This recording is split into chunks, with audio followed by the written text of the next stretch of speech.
everyone. I'm Lisa Washington Thomas from the Office of Family Assistance, and I'm so glad that you can join us today. We're having a webinar using the Pandemic Emergency Assistance Fund, where we will have my colleagues from the Office of Family Assistance giving you information about the PEAF Fund, a little bit of 101 in case you forgot just a few months ago, as well as some innovative uses and ability to use and the PEAF funds to help families addressing energy assistance, the increasing energy assistance costs. So we will be joined by my colleague Julie Siegel from the Division of State TANF Policy, Deborah Liss, our Associate Deputy Director of the Office of Family Assistance, as well as other OFA colleagues who are here to support, Rebecca Schwab and Stan Kautzow, who will provide information as needed. So thank you so much for joining us, and I will turn this over to Julie Siegel. Thanks, Lisa. Deb, oh no, I think, is there a slide that we have from Brianna first, or are we going straight to our slides? Julie, we can go straight to yours. Beautiful. So Deborah's going to share.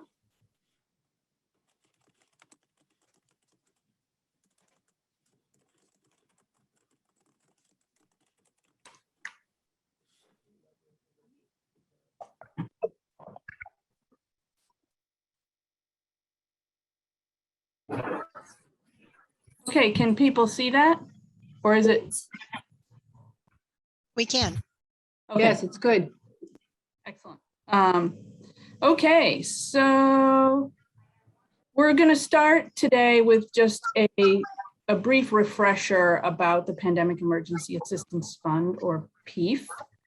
Most of you know what it is and how it works by now, but there may be some of you who need to catch up or be reminded. So as we see on this slide, which is somehow reversed for me, there we go. The Pandemic Emergency Assistance Fund came to us through the American Rescue Plan Act. It gave $1 billion that goes to states, including DC, tribes that operate tribal TANF, and all 5 US territories, $1 billion to help families impacted by the COVID-19 pandemic. We can go to the next slide. So this just reminds us that the formula of how we distributed the funds was set by statute. The bulk of the money was distributed to states, and there was a set aside for tribes. And as I said, the formula was set. 1/2 of the formula for states was based on child population, and the other half on prior expenditures on non-recurrent short-term benefit assistance, basic assistance, and emergency assistance. And I will probably say NRST instead of non-recurrent short-term benefits from this point forward. Okay, next slide. So you will recall that you had to indicate how much of your maximum allotment you wanted, submit your expenditure commitment by the deadline. As we see here, states had 45 days from enactment to send that in. Territories had twice that amount of time. Probably the most important thing on this slide is that you must expend the initial allotment that we gave you by the deadline September 30, 2022. And we're going to touch on this a little bit more in the coming slides. After that, if there are funds left over, we will re-allot those unused funds, and you will have another 12 months after you get them to spend those. Okay, next slide. Okay, so PEAF benefits must be used in the form of NRST, or non-recurrent short-term benefits, and only certain non-recurrent short-term benefits. The first three bullets on this slide describe the general rules for non-recurrent short-term benefits, and the last two give you the specifics that relate to PEAF, and we very subtly changed the color of those two bullets so that you can see the difference. But a non-recurrent short-term benefit deals with a specific crisis or episode of need, cannot be for ongoing needs, and must not extend beyond 4 months. And then the PEAF law required that it only be for the purposes listed here, diversion, emergency housing, short-term homelessness, so on, could not be for tax credits, childcare, transportation, or short-term education and training. Let's see, I was going to say something else about this.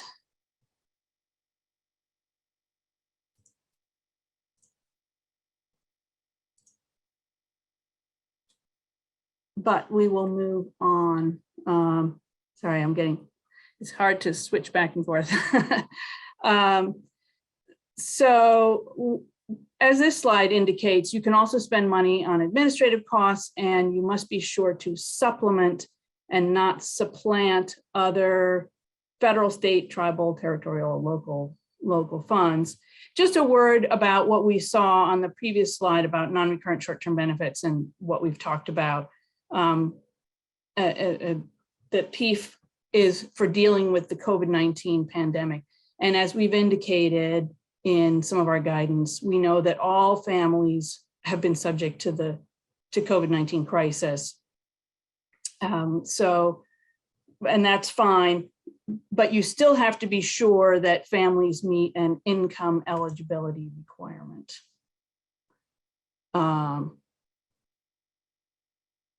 Okay, that's good. Let's see, let's go on to the next slide. Okay, so in terms of reporting, the good news here is that you've already done it. You reported as of December, and it's annual reporting, not quarterly reporting. So your next one is not due until the end of December 29th. And I think you've all used this email box, but there's the address in case you're unsure. And it seems to have gone, I don't think we're missing any state reports, so we're in good shape. Next. Okay, reallotment. I mentioned this briefly before. We will reallot unused funds, but that will not happen until after the next time that you report, after December 29th, when we begin to figure out how much is left. But again, as I noted earlier, the really important thing here for you is that you must spend, meaning obligate and liquidate, all of your current initial allotment by September 30 to be eligible for additional funds. And I suspect it's not going to be a large amount of money, but if there are funds to be reallotted, you will then have 12 months to expend them from when you get them, and they again will need to be connected to the pandemic, which we hope is more in the rearview mirror at that point. But that's kind of an overview. If there are questions later, we're happy to take them. And I think Deborah is going to talk to you about winter utility costs. Thanks so much, Julie. Yes, we in OFA published a brief on February 1st in conjunction with the White House's recognition of National Energy Assistance Day. The brief can be found on our OFA website. So we hope you've all seen it. And if not, please go check it out. As I'm sure most of us are aware, the COVID-19 pandemic is one contributing factor to rising energy costs this winter, which is affecting all of us, but can be especially hard for families that were already experiencing economic hardships caused by the pandemic. So as you all know, as Julie was talking about, the non-recurrent short-term benefits that are available to be given to families through PEAF could really help families with their winter energy costs, either through a one-time payment or a direct help with utility payments. For those of you that still have remaining PEAF funds to distribute to families, even if you provided a one-time payment to some families and you have remaining PEAF dollars to spend, it's allowable to provide another one-time payment if it's specifically to address this new need of winter energy assistance. We also want to make sure you're connecting with the Low-Income Home Energy Assistance Program, or LIHEAP, run out of ACF as well, and the Emergency Rental Assistance Program, which is being run by the Department of the Treasury, came out through the American Rescue Plan Act, also, as well as earlier COVID-19 assistance legislation. So that's the main points of the brief, but we'd be happy to answer any questions you may have relating to how to help families with their energy costs this winter, or any other questions related to eligible uses of PEAF funds.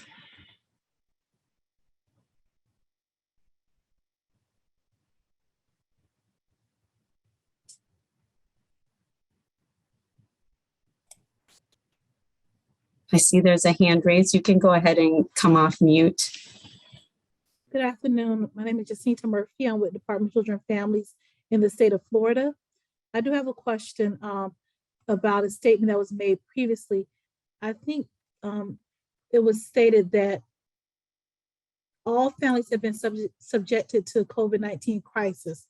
With that being said, this is my first time listening to one of these trainings. Is verification needed of COVID-19 impact, or is it a known that everyone's been impacted by COVID-19? So I guess I would say you don't have to, maybe the best way to put it is that it depends a little on what the benefit is that you're providing. We did make clear that we think that the COVID-19 pandemic is a crisis situation, and as such, that may affect everyone in your population. So if you're providing something, say cash assistance that was going to a broad swath of people, you wouldn't need to go in and verify specific situation. However, if you're providing some sort of a benefit that's more targeted, like let's say families that got into an arrearage on rent or on utilities as a result of the pandemic, there you would need to, make sure that you're targeting it to the people who really had that cause. And as long as you can draw a connection and you can keep adequate records that shows a connection to COVID-19, that will be the main thing. There isn't special reporting about that on the form and so on. So the PEAF fund, like everything, will be subject to audit. So it's in your interest to make sure that you keep good documentation, but that would be the main thing from our standpoint. Anyone else want to chime in? Stan or anybody?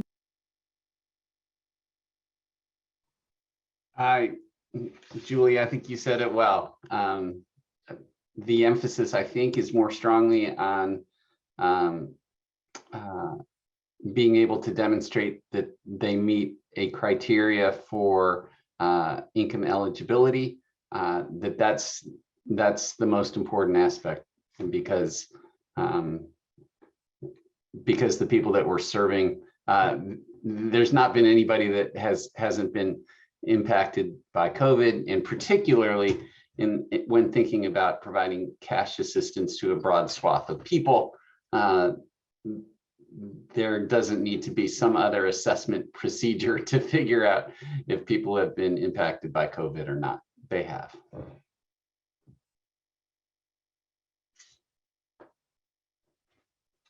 Can I ask a follow-up question? Of course. Okay. So with that being said, that it's kind of known that individuals applying for this assistance or getting this assistance have, been impacted by COVID-19. I think the gentleman was saying the takeaway is just to make sure that they're meeting the eligibility requirements and other requirements to get the benefits. Is that correct? Sorry, can you say that once more? I'm sorry. The gentleman that was talking just a moment ago, he was saying that because it's kind of known that most of our family that are going to be getting these benefits have all been impacted by COVID-19. The takeaway for me is just making sure that they meet those other eligibility requirements, like the income or whatever requirements we have for eligibility, besides worrying about proving proof of COVID-19 impact, right? Yeah, I think that's right. You want to make sure Okay. the benefit fits in, but in terms of the people, income eligibility is the main thing. Yeah, that's the main thing. Okay. But it thank you. doesn't, sorry to interrupt, it doesn't have to be the same eligibility criteria you have for your regular TANF program. It could be a separate Exactly. eligibility, income eligibility criteria for PEAF funded benefits. There does have to be a income standard and some other eligibility, but it does not have to be the same as your regular cash assistance program. That's Thank you. correct. And, I think many states may find it easier just to use their TANF population, but that's not a requirement. The receiving TANF cash assistance is not a prerequisite for getting PEAF. So, and it may be that Oregon will talk about this in a little bit. But if there are other questions, and it looks like there's another question, please go ahead. Good morning. I was looking at where it says a one-time payment, but what we have experienced up here is a huge increase in electricity costs as well as propane costs, where when we do the LIHEAP assistance for people, we had one individual that used up their whole entire, what would normally last 6 or 7 months in 3 months. So I'm looking at where it says one-time payments. And mind you, we did a crisis for that out of LIHEAP, but I think that there's a definite impact upon the clients for utility payments. And I don't see that address where you just say it's a one-time payment. Is there an exception to that rule if you're already using other sources to help that individual out? So first of all, let me ask you, where are you from? Montana. Montana. Okay.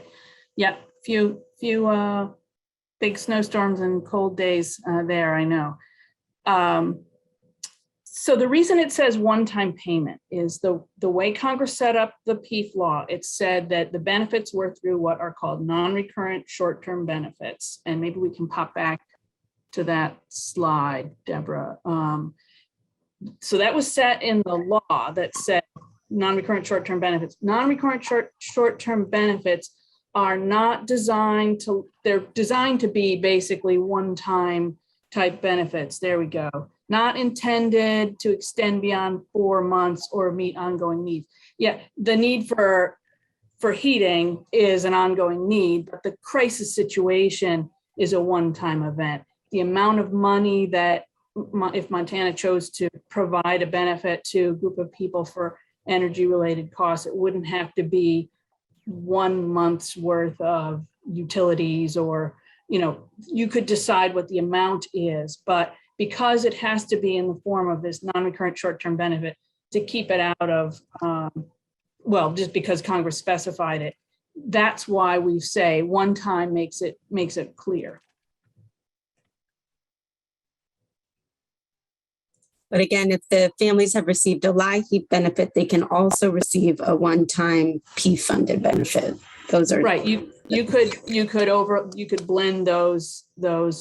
Obviously, you wouldn't want to pay for something twice, but the need is enough that you probably could divide that up among the two sources. Julie, there's a question in the chat. I'll go ahead and read it if folks can't see it, but it says, when determining income eligibility, how far back do we look at the family's income to determine if they've met the requirement? Or is it at the state option to determine? Yeah, the state has the flexibility to set the income criteria. I would assume that you would use something similar to the approach that you use for TANF, but you know, you have to follow your own laws on that, I would think. Thank you. And another, does the burial assistance only apply to funeral cost internment, or could it be used for travel by immediate family member to attend? I don't know. There's a prohibition on transportation related to PEAF that again was in the law. We might have to look at that. If that's a question that is coming up for you all, maybe you could send it into your regional program contacts and we can you know, dig into it and check before we give you an off the, without, you know, don't want to give you an off the cuff answer. Thank you. And that's all that's in the chat right now, Julie, and I don't see any other hands raised. So I think we can go to our next piece. Great. Yeah, let's go to Oregon. And if there are more questions at the end, you know, happy to come back. Thank you so much, Julie and Deborah and Lisa, for providing the overview. So now we are going to turn it over to two speakers from the Oregon Department of Human Services.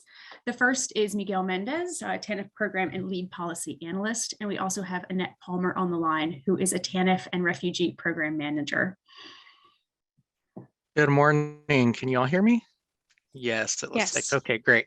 So my name is Miguel Mendez from Oregon. Annette Palmer, our TANF and refugee program manager, unfortunately got called into an emergency meeting for refugee program. So I will be here solo speaking a little bit about what we did here in Oregon.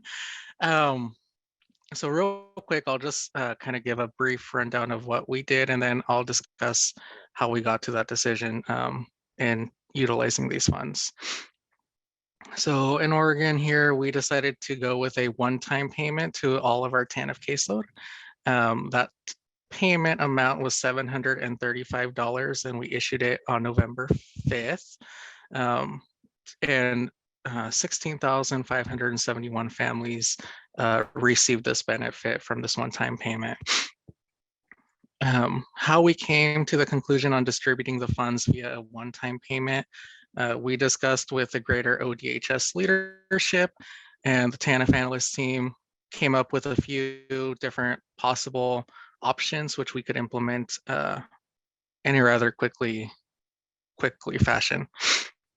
Once we came up with our brainstorming, once we came up with a few different scenarios, we took that back to our community partners to review, to kind of discuss and gather their feedback, any suggestions that they had as well, to make sure that we were going with something that would be beneficial to our population and not just something that we thought would be beneficial.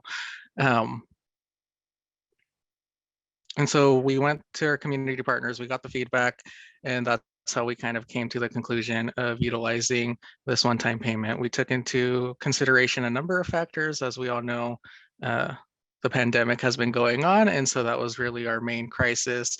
But we also kind of timed it with, in Oregon, our federal pandemic unemployment lasted through the end of September, I believe. So that was coming to an end in September. A lot of our eviction moratoriums were ending, and a lot of the funding for that was also ending. So we took all of these different factors that have been in play in our state to determine kind of when that payment would be issued. And so that's why we came up with that November payment.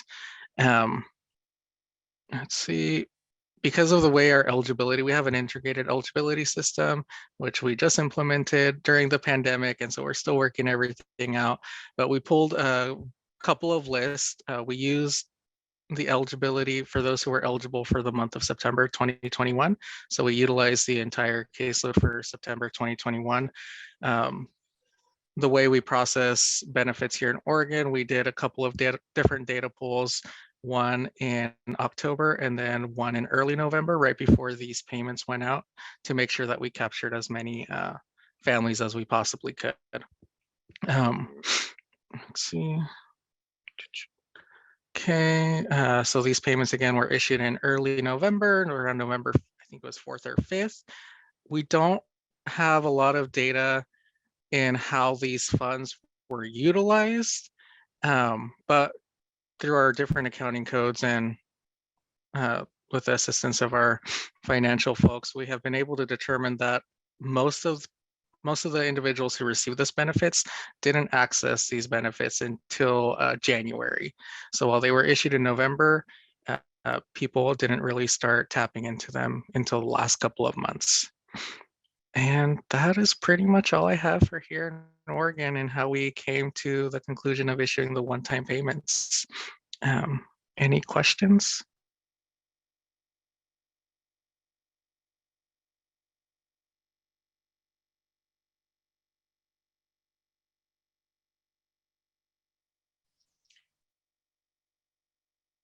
Miguel, thank you for that. I am monitoring the chat as well as looking for hands raised. And the first question in the chat is, what criteria was used for the one-time payments? That's a great question. So we decided all those who are receiving TANF, so they just met our TANF eligibility that currently exists, and deciding who received those benefits. So it was our entire TANF caseload for the month of September. Thank you. And the next question also from the chat is asking about any stipulations on how the funds were to be used by the participants. There were no stipulations on how the funds were to be used, except for current existing, that you can't use it at, like for gambling or at adult stores, marijuana dispensaries, anything like that. And the individuals who received, so our entire caseload, we did send them a notice at the end of October as well as the beginning of November to let them know that they would be receiving this additional benefit, so they were aware and didn't just think that they accidentally got some extra money. Mm-hmm. This is Stan, and I just want to piggyback on that because it highlights one of the benefits of cash assistance, where we don't always find ourselves sort of in the weeds as to whether something is an allowable expense or not. Because to return to an earlier question about burial assistance versus paying for the travel of a family member to attend the funeral, if a grantee were to award, well, to issue a PEAF benefit to those families that met a needy criteria who had lost a family member, then the cash assistance could be used however the family survivors wanted to spend the money, and whether then they spent it for the cost of the funeral or whether they spent it to help a family member travel wouldn't be questioned. It would simply be a cash benefit.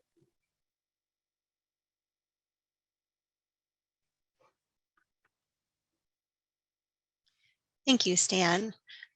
I'm continuing to monitor the chat and the hand raising. Ms. Murphy, I did want to confirm, I see your hand. I'm not sure if it's a new question or a legacy from the earlier session. It was a legacy. I'm sorry, I took it down. Okay. No problem. I always forget how to take my hand down, so I totally understand where you're coming from. I don't see any other questions right now.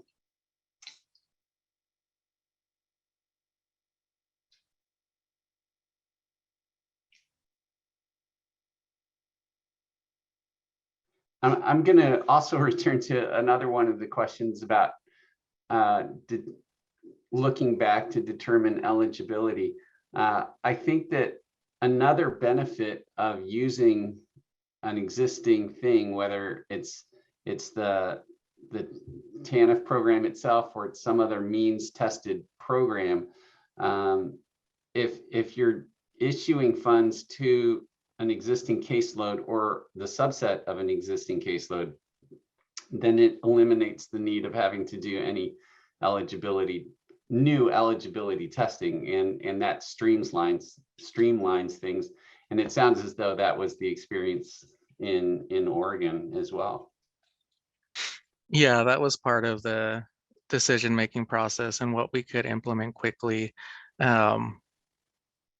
without having to come up with new, like you said, new eligibility criteria, because part of that would have to be building a whole new system. We did have to build part of a new system into our integrated eligibility, but it was a lot easier than having to develop a whole new set of criteria for individuals to meet in order to get these benefits out. And I'll just piggyback on that as well. As Stan said, that we've kind of emphasized the one-time payment because it's simplest and it's quick to get benefits out. But in addition to not having to go beyond what you already have in terms of income eligibility, it also saves you the trouble of having to have a whole new set of people go through the income and eligibility verification system, or EAVS, which applies anytime that income or citizenship is an eligibility factor, and it has to be one here. So that's a little savings so that you don't have to go through that with a new population.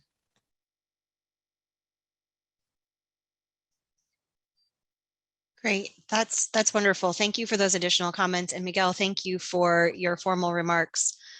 We know folks have been asking questions. We've had a really good dialogue. A super helpful slide coming up now for those of you who, like me, maybe are not super Zoomers, but this is, if you've been wondering how folks have been submitting questions via chat, that's the button you're looking for.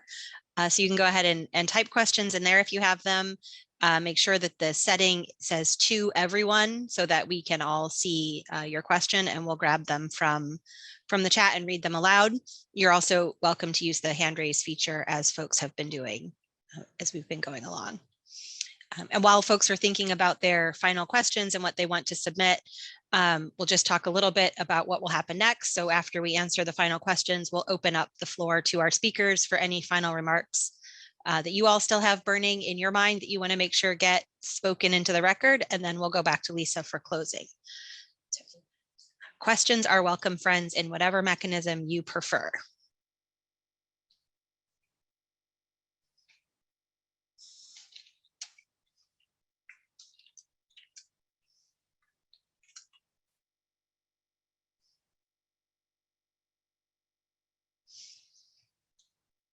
We'll just let folks know that you may hear it quiet a little bit because it does sometimes take a minute or so for folks' fingers to get their questions into the chat. So if you're feeling you've been disconnected or worrying about the quiet, just know that we're going to give folks a little bit of time to make sure we address any outstanding questions.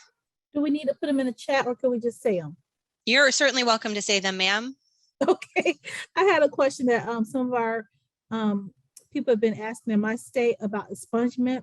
I talked to the EBT director in my state, and he's telling me that the term is not really expungement when we use a debit card process. What I'm trying to find out, and what we're trying to figure out, is if funds are put on a card for a customer, for like example, a Mercy food need, or for a Mercy housing need, and it's put on a debit card, do we have to expunge those benefits if they don't use them all? So for example, they have a food need for 3 people in their families, and however much they're going to get in that food. So they have that allotment on that debit card, and they go home with that card. Do we have to take those benefits away by September, that September time frame, if they don't use them all? I see. You're saying, do they have to use the funds by that date? Yes, yes. Do they have to use them? If they do have to use them by that date, if they're not used, we expunge them. Right. Okay. Yeah, I'm not familiar with that term used that way. I guess the only expungement I know about has to do with criminal records, but the EBT, I understand what you're saying, like take back the money. So yes. I don't know exactly. I think we might need to talk about that a little bit internally. My gut says that yes, they need to be spent off those cards, but I could be mistaken about that. And we can do some huddling and get an exact answer for you so that we're clear, because the big takeaway here, as far as I'm concerned, is that you got to spend all the money by the end of September, or there's no chance to get any more. So Okay. if this is incumbent upon you to show that to have liquidated the funds, then we need to be sure that you know that. So let us check on that, and we'll go from there. And it looks like some more questions are coming in. Yes, a couple more in the chat, Julie. So the first is, how many states did it similarly to Oregon? Did most states issue a one-time payment to TANF families? I don't know exact numbers, but I think a lot did. A few have done a kind of a combination of a couple of different things. I think there are still many states that have yet to finish expending their funds. So they're working on that, and it may be that some funding for energy costs will be in their future. Mm-hmm. And then two sort of administrative questions. First, will states be required to recoup PEAF payments that are made in error? So I'll say something quick here, but probably the best thing is for you to write this, and we can give you a more detailed answer in writing. That'll be easier, and Rebecca can set me straight when I go off the rails with this one. But the expectation that you ensure that funds are expended correctly applies to PEAF just as it does to TANF or any federal funds. If you decide to recoup, really that's sort of on you. You need to safeguard the funds, and you are responsible for ensuring that they're used for allowable purposes to the federal government. If that means you go back and get them from a client where you overpaid, or it was someone who wasn't eligible, it's kind of your call. Rebecca, anything to add to that? I would just add, you might be subject to a misuse penalty if you don't recoup funds that were made as an overpayment. If you want fuller text on that, we've written about that a little bit before. We can get that to you, but you'll definitely want to recoup anything that was made in error. Or if you don't, the distinction I was trying to draw was you have to make the grant whole by only spending for allowable purposes. If you want to get them back from the people that you paid in error, that would make sense, but it's not necessarily a prerequisite to ensuring you spend the funds correctly. Right, yes, making the grant whole is, the right way to look at it. Great, thank you, Julie and Rebecca. I know that we are coming closer to our end of our scheduled time, but we do have another question, sort of a follow-up on the sort of obligation and liquidation question. So it was my understanding that as long as the state, emphasis, spent the money by September 30, 22, that met the criteria, but that would not include the clientele. So correct is the question mark. So the question again is whether it is the expectation is that the client who receives the grant funding would have liquidated all of that funding by the end of September, or if that applies to the state liquidating the funding. Right, and I just want to double check that, because in the context of an EBT card, if they haven't drawn it down, I just want to be sure that that's the case, and it, talk to folks here about that. Or Stan, if you have anything to add. So I can't say with 100% certainty. I believe that the way that Paulette has asked that, she's correct. My gut is that as long as the state has spent the money, that's what the law intends. In a similar way to on the discretionary side, we award. We're required to make awards within the year, but in the past we've done that right up to September 30th, which is the end of the fiscal year, and at which point the grantee is just receiving the money and begins to spend it. And I think in a similar way, I think that the states could probably award cash assistance right up until or through September 30th. I would not advise waiting until September 30th to do that. But that's my hunch. But I think that it would be good for us to confirm that internally. And if we learn something different, then that's something that we can commit to sharing through communicating to all TANF directors. Right. I'm sure we can, talk to our grants folks and make sure we understand what it means to liquidate the expenditure, and if putting it on the card constitutes that. I just don't want to steer you wrong, and we can get that out to everyone through our regional program managers and other regional staff. Mm-hmm. And Eileen, I see your note about not knowing which funds were which if the EBT card was shared. Julie, I don't know if that's something you also want to just kind of capture in that written communication that's forthcoming, or if you want to speak to that outside that we're process. Beyond my area of expertise. Okay, so yeah, we're gonna hold that for a follow-up as well, also being respectful of the fact that we're going to run out of time, which is lovely. I just want to note one additional thing I'm seeing in the chat, which is sort of an appetite for additional storytelling about how other states are, with wonderful gratitude to our friends from Oregon for sharing today, some additional appetite for other stories seems to be a theme I'm seeing in the chat as well. So having said that, I do want to give the floor back to the speakers if there's anything that you want to say, and if not that, then back to Lisa to close us out. Well, I'll just spend the money. Spend the money. Yes. Okay. So I will echo Julie's comment. Spend the money. We really don't want to go through the reallotment process. We would be much happier just to discover that all of the money has been spent. And if there are questions that you have, please reach out to regional staff. Some regional staff convene quarterly meetings. And that might be a good opportunity to hear from other grantees as to how they are spending their funds, and regional staff.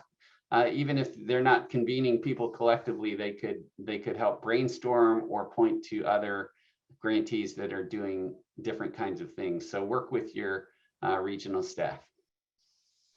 And I just wanted to say thank you again to Miguel from Oregon for sharing your experience. I liked hearing about how you thought about coordinating with other funds, that, you thought about doing the one-time payments kind of after some of the eviction moratoriums had passed and other help to families. So that was really interesting to hear about, think about strategically coordinating.